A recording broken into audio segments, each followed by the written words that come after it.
দোস্ত এক্স হ্যান্ডেলে BD24live.com থেকে একটি পোস্ট করা হয় যেখানে বলা হয়েছে শেখ হাসিনা দেশে ফেরার সময় জানালেন তার ছেলে জয়। গণবিক্ষোভের মুখে পড়ে দেশ থেকে পালিয়ে যান সাবেক প্রধানমন্ত্রী শেখ হাসিনা।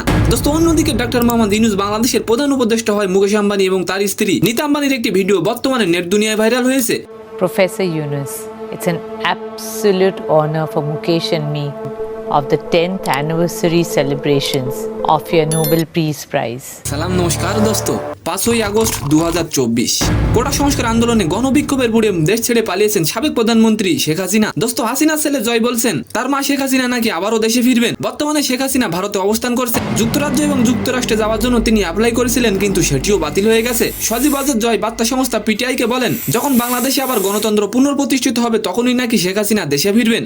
আপনি অবশ্যই এই বিষয়টি নিয়ে একটি কমেন্ট করে যাবেন। এর আগে সজীব ওয়াজেদ জয় বলেছিলেন হাসিনার কখনোই দেশে ফিরবেন না। জয় আরো বলেন আমাদের নেতাকর্মীর উপর পুরো দেশ জুড়ে হামলা চালানো হচ্ছে, তাই তাদের নিরাপদ রাখ, আমাদের যা করার তা আমরা করব। অন্যদিকে বাংলাদেশে অন্তর্বর্তীকালীন সরকারের প্রধান উপদেষ্টার দায়িত্ব নেওয়া নোবেল বিজয়ী ডক্টর মোহাম্মদ ইউনূস প্রসঙ্গে মুকেশ আম্বানি ও তার স্ত্রী নীতা আম্বানির একটি ভিডিও বর্তমানে নেট দুনিয়ায় ভাইরাল।